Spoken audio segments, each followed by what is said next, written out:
All right, hey everybody, this is Rosh, and you are watching Helix Basics. This is a YouTube tutorial series I'm putting together to help new and experienced users program their Line 6 Helix. So a little about myself. Once again, my name is Rosh, and I build and program guitar rigs out here in the LA area, as well as online. So my clients include Steve Vai, Leppard, Melissa Etheridge, A Perfect Circle, Kylie Minogue, Maroon 5, Bush, and more. And I wanted to give back to the Helix community and show some tips and tricks on how to program their Line 6 Helix Floor. So if you've been watching this YouTube channel, you've seen a lot of fractal audio content. And one of the things a lot of people don't know about me is that I program all the modelers out there on the market, including the Kemper, the Quad Cortex, all the fractal products, and in this case, the Line 6 Helix. There's a lot of crossover content. There's a lot of best practices no matter what modeler you use. And I wanted to show some tips and tricks on how to get the best tone out of your modelers, both live, in the studio, on stage, on tour, and wherever else you find yourself. So this video is going to be using dual cabinets, and we're going to be building a rock lead kind of preset. And again, it's going to be similar to the previous rock lead preset that I made, but that one used only a single cabinet. Again, I find that the cabinet block is the key to any modeler of shaping the best guitar tones. If you've been watching some of these other videos, you can see that I don't spend that much time in the amp block tweaking the sounds. It's all about the microphone placement and your microphone choice, as well as your cabinet choice, that's going to determine, what kind of guitar tone you're going to have. Because if we think about it, the cabinet is the final EQ, the final filter on your guitar tone before it reaches your ears, and doing all the heavy lifting there is going to yield the best guitar tone. So first thing that we're going to do, of course, is we're in a blank preset. We're going to select our amps, and instead of using the amp plus cab, we're going to be using an amplifier. One of my favorite amps for lead sounds is definitely going to be the German Mahadiva. This is based on the Bogner Shiva amp. And now what we're going to do is, of course, use a cabinet. Let's use a greenback cabinet. So what we want to do is select an empty spot, select cabinet, and then let's use the greenback 25. And in case you forget, make sure you go into this drop-down menu and use the dual cabinet. So this allows you to select two different cabinets as well as two different microphones. Very common practice, if you're not familiar with mic and guitar cabinets, is that using two different type of microphones on the same cabinet is a very common practice in the studio. So a lot of recorded guitar tones that you've heard have been some type of combination of two different microphones, as well as, two, maybe multiple speakers, etc., multiple amps to yield the best guitar tone.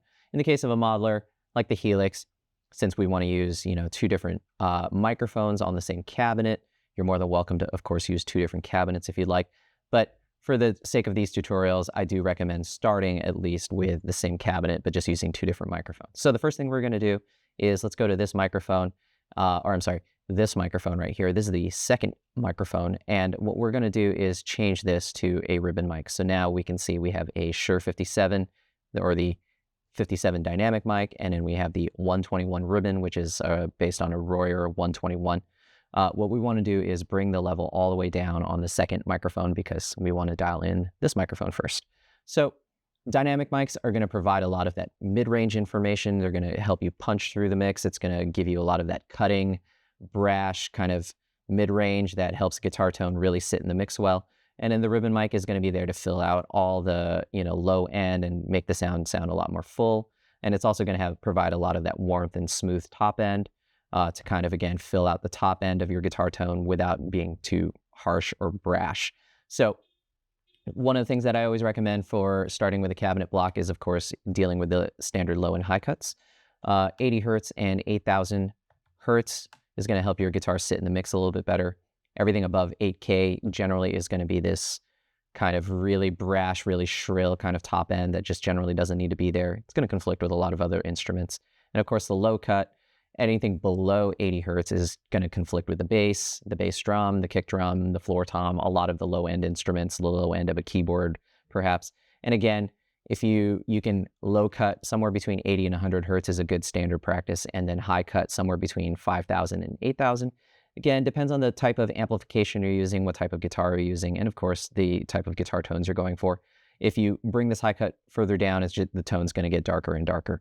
Now, if in this case, the German Mahadiva is the Bogner Shiva amp, and it's generally regarded as a quote-unquote dark amp. And again, it's really more about the treble. A lot of people are afraid to crank any of these knobs past noon or past the 5, the halfway mark. Again, you can see by default the treble is already around 7.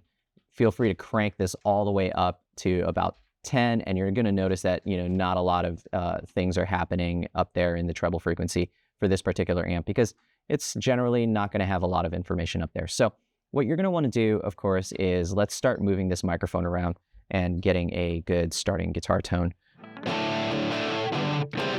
So you can see that the even at the treble around 8, it's not really that bright of an amp.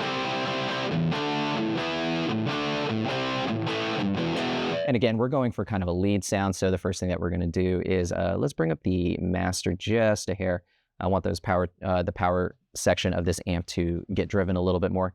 This amp already has a lot of gain, and again, for a kind of rock lead sound, we're going to, of course, boost it with an overdrive pedal in just a second. So let's kind of just maybe bring the bass up, bring the mids up a little bit. And again, if we want the amp to be brighter, I always recommend that users start at the cap edge. And the cap edge is a good starting point for a lot of microphone placement. If you need it to be brighter, of course, move it towards the center of the speaker. And if you need it to be darker, move it away from the center of the speaker. So let's go back to the cap edge, which is kind of around 2.4 there. I feel like this tone could be a little bit brighter. And again, if it sounds bright just with this microphone, remember we are going to be filling it out with the ribbon mic to get more fullness in this tone. So this is the tone that's going to be, or this is the microphone that's going to be doing most of the heavy lifting here to get the tone to kind of cut through, and then we're going to use the rest of this microphone to fill out that tone. We can go even closer to the center.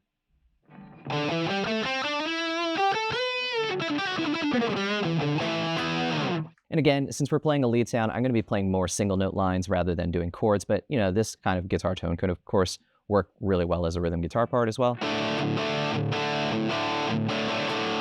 Okay, so I'm pretty happy with the tone there. I would probably bring just the channel volume up just a hair. And again, since it's a lead sound, I do want my, you know, volume to poke through the mix a little bit. So, you know, if you are dialing in a lead sound, you may want to possibly make the lead sound a little bit louder than the rest of your, you know, your clean or dirty channel or any of your other sounds that you're going to use for rhythm guitar. So let's go back to the cabinet, and then now let's start bringing in this ribbon mic. Again, start at the cap edge. We're going to do some standard low and high cuts there, 8,000. And you can see that what we're going to do is we're going to bring in this level slider as we play. So here we go.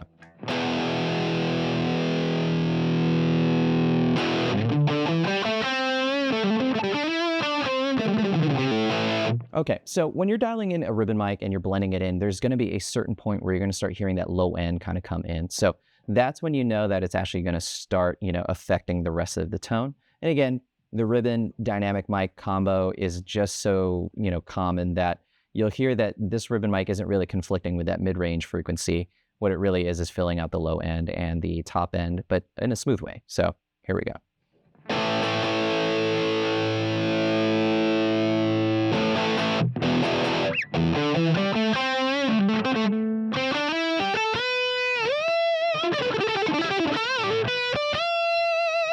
Yeah, I think that's pretty good. And again, I think the tone sounds pretty full. Now, one thing to kind of listen for is, like, of course, start playing, you know, higher up on the neck, and you just want to make sure that those, you know, super high notes aren't too shrill.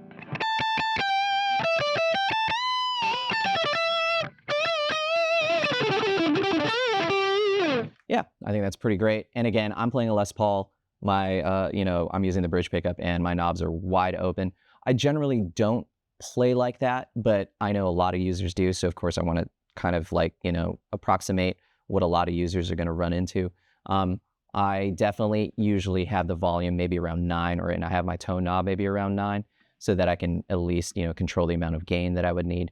But, you know, a lot of users like to leave their knobs wide open. So of course I want to provide a tone that's going to sound pretty good up in that range. So you can hear the tone's really full. If you need more thickness, of course, we can just blend this in almost at 0 dB, and then let's just kind of hear what that sounds like.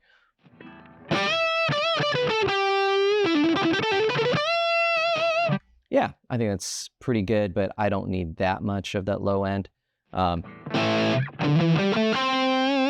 Okay, that sounds really great. So the next thing that we're going to do is let's just add a basic reverb here. Let's use a dynamic call. And I'm going to bring the decay down, and I'm going to bring the mix down. There it is, to about 20. And then let's just see what that sounds like. Yeah, that sounds fine. And then, of course, since this is a lead sound, what we want to do is I want to boost the input of the amp with a distortion pedal. And it's not to provide more gain, but it's just to kind of boost the front end so that the notes sustain a little bit longer. It's going to provide a lot of sustain. It's going to make the notes a lot easier to play. If you're a player that uses a lot of legato, hammer-ons, and pull-offs, it's going to make the notes feel really great under your fingers. And then the other thing is, too, if you are more of an alternate picker kind of lead player, then it's going to make the amp feel a lot squishier, so you're not going to have too much, kind of like that stiffness or stiff pick attack. So one of my favorite overdrives to use is the Tube Screamer right here, the Scream 808. And then one thing that I recommend a lot of people try is that you turn the gain all the way off and then you turn the level all the way up. So what we're doing is we're really boosting the front end of this amp with the distortion pedal.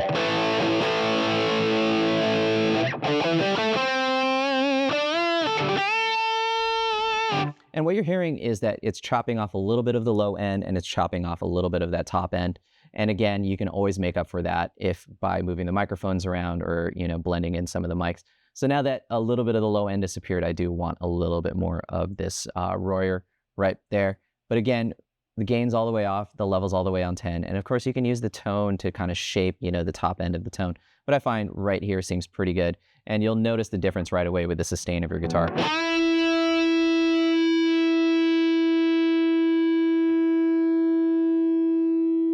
The note just kind of rings forever as opposed to without the distortion.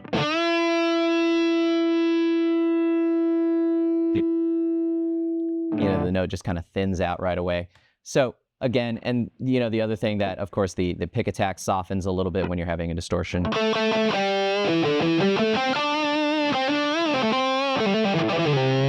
And again, since you're chopping off a little bit of that harsh top end and you're chopping off a little bit of the bottom, that kind of more mid-range, that rich mid-range tone is going to help your solo cut through the mix without needing to boost it, the volume of it, excessively or anything like that.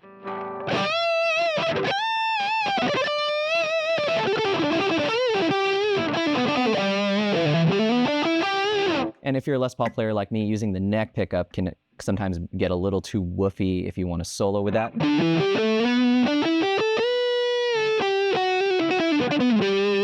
So, but as you can hear, it still provides kind of that, almost like maybe Clapton-esque kind of guitar tone from, the early Cream records. So I think this is, again, very useful to, boost the input of your amplifier on a lead sound using a distortion pedal. Now, as you can hear, it definitely adds a lot more hiss. So of course we want to turn the gate on. By default, the gates are off in all these presets. So we can just turn that on. And at the default settings, the hiss basically goes away. Okay, so last but not least, what we want to do, of course, is let's add a delay. Now, keep in mind that we added a mono reverb here. So it may be a good idea to actually add a stereo reverb and then dial in the same thing as the mono version. And the reason why we want to dial in something with stereo is I'm a fan of using the stereo delays for a lead sound, because if you have a mono reverb here, what's going to happen is using a stereo delay in front of it, the reverb is going to sum that stereo delay back to mono. And you're going to find that if you use any type of ping pong delay or dual delay or panning style delay, everything just gets panned right up the center. So let's use a delay, and we want to go into this drop-down menu and pick stereo.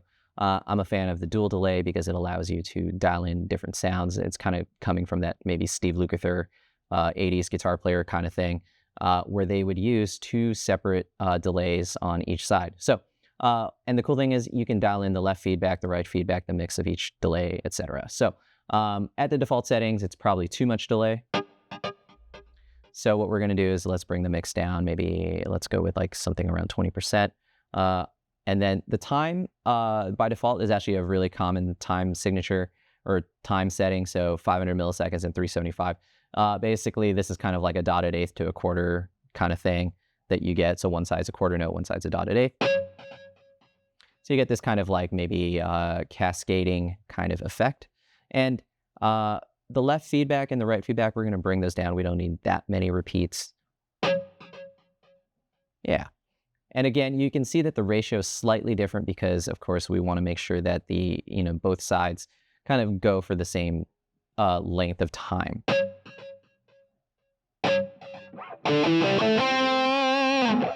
So the next step that I would do in a dual delay or any type of delay is, of course, use the high cut.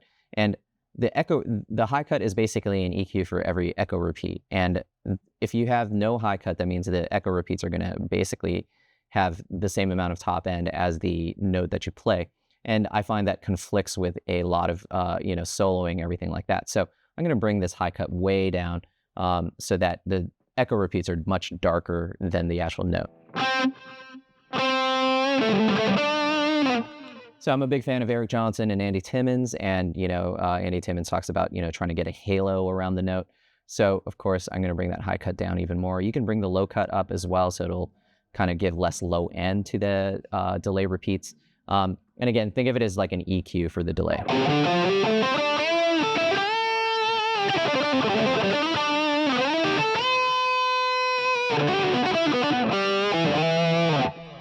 Okay, that might be a little too dark, so maybe let's bring a little bit back in.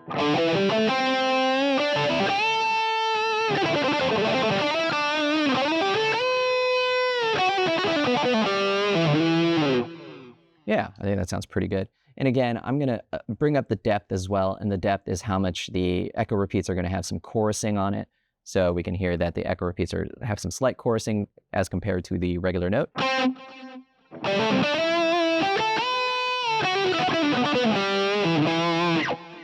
Yeah, I think that sounds pretty good. And the last thing we're going to do is bring the trails in. So the trails allow you to have the echoes keep going even if you bypass the delay.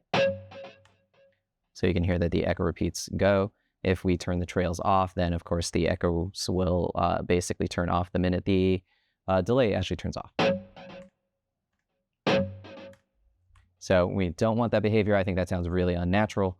I'll bring the depth down just a hair of the echo repeats.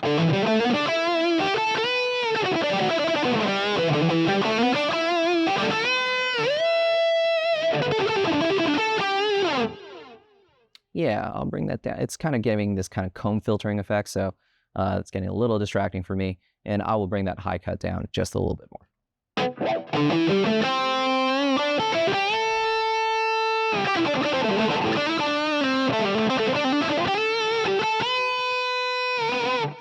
Yeah, I'm digging that. And of course, we got our distortion, we got the amp dialed in. You can of course keep tweaking the cabinet if this is the tone that is. If you just need some extra, slight modifications, I'm pretty happy with the tone. I would probably bring the treble down just a hair, just because kind of reduce the pick attack. But other than that, I think I'm pretty happy with this.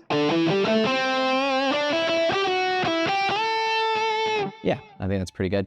And again, usually, I'm not always playing with the volume knob wide open or the tone knob wide open, but, reducing your tone knob or your volume knob is going to reduce the pick attack a little bit and kind of go more for that Eric Johnson thing or that Andy Timmons thing, which I'm a big fan of. So at this point, I think this is a great place to wrap it up. Of course, we want to save the preset, so we can, just call this a dual cabinet lead or something. And then we can save the preset up here. So this is going to be a great place to wrap it up here for this particular tutorial. If you guys need any help programming your Helix or any other modeler out there, would be happy to help you out and set up a one-on-one session. If you guys want to do that, feel free to contact me directly. Other than that, thanks so much for watching, and I'll see you guys next time. Thanks. I'm falling with you. I'm still